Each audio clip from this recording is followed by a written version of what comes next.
বিসমিল্লাহির রহমানির রহিম। আপনাকে ধন্যবাদ। আপনার মাধ্যমে ধ্রুব নিউজের কর্তৃপক্ষ এবং এর দর্শকদেরকে আমি ধন্যবাদ জানাই। আমি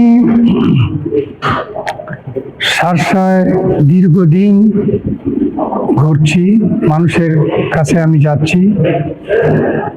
শার্শার ৯৫% মানুষ আমাকে চেনে, ৫ বছরের বাচ্চারাও আমাকে চেনে।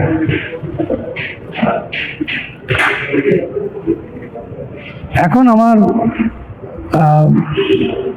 সফর কমে যাবে, আজ থেকে দু এক জায়গায় বাকি আছে, সেখানে যাব। আমি শতভাগ গ্রামে গিয়েছি, শতভাগ ওয়ার্ডে, শতভাগ গ্রামে গিয়েছি। ভোটারদের কাছে আমি যে প্রতিশ্রুতি দিতে চাই সেটা হচ্ছে এই, যে আমরা দুর্নীতি মুক্ত করব প্রশাসনকে, আমরা শার্শাকে জলাবদ্ধতার থেকে মুক্ত করব, শার্শার প্রতি বিঘা জমি ফসল উপযোগী করতে তুলতে চাই। আমরা স্বাস্থ্য উন্নয়নের জন্য নাভারণ হাসপাতালটাকে ১০০ বেডের একটি আধুনিক হাসপাতালে পরিণত করতে চাই। বেনাপোলে ৫০ বেডের একটি হাসপাতাল করতে চাই। বেনাপোল পোর্টকে আমরা দুর্নীতিমুক্ত এবং সুন্দর অবকাঠামো উন্নয়ন এবং আমরা ডিজিটাল বন্দরে পরিণত করতে চাই, যেখানে কোনো রকম হয়রানি ছাড়া এবং দীর্ঘ অপেক্ষা ছাড়াই সকল কাজ সুষ্ঠুভাবে সম্পন্ন হতে পারে। বেনাপোলের শ্রমিকদের জন্য আমরা ন্যায্য বেতন নির্দিষ্ট করতে চাই, তাদেরকে আমরা হয়রানি মুক্ত করতে চাই। তাদের নিরাপত্তা, প্রশিক্ষণ এবং স্বাস্থ্যের ব্যাপারে আমরা বিশেষ পদক্ষেপ নিতে চাই। ভোটাররা আমাদের কাছে যা সাধারণত চেয়েছে সেটা হচ্ছে এই, যে তারা একটা দুর্নীতি মুক্ত সমাজ চায়, তারা চাঁদাবাজি মুক্ত সমাজ চায়, তারা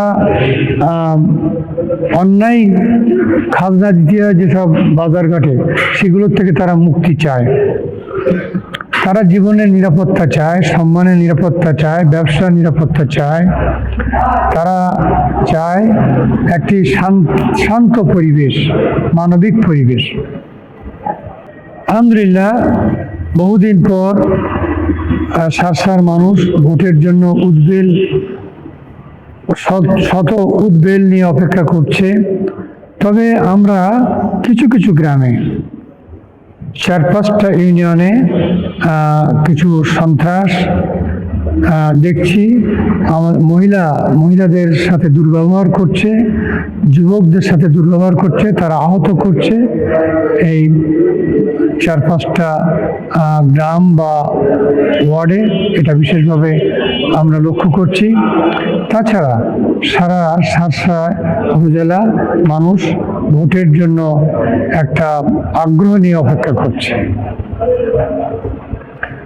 গণভোটে আমি আপনার প্রথম বলবো যে গণভোটটা কিন্তু বাংলাদেশে চালু করেছে শহীদ প্রেসিডেন্ট জিয়াউর রহমান।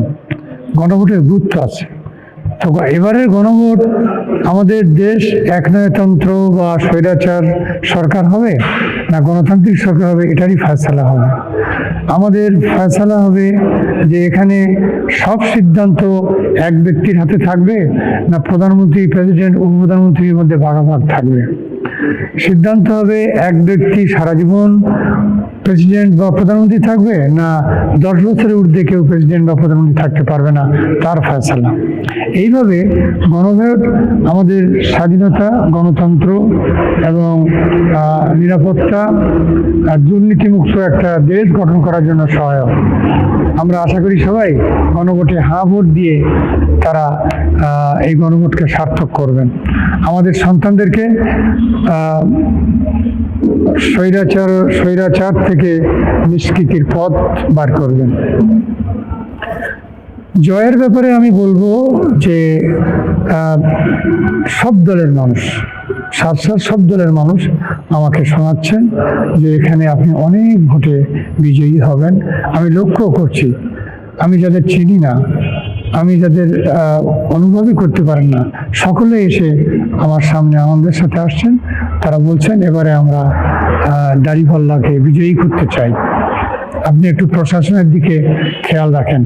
আমি প্রশাসনকে বারবার বলছি, তাদের এখনো বিশেষ উন্নতি আমরা দেখছি না, তবে আমার বিশ্বাস যে প্রশাসন নিরপেক্ষ থাকবে। আজও আমি এই বিশ্বাস করতে চাই। আল্লাহ হাফেজ। আপনাকে আবার ধন্যবাদ জানাই, আপনার মাধ্যমে সকল দর্শককে আমি ধন্যবাদ জানাই।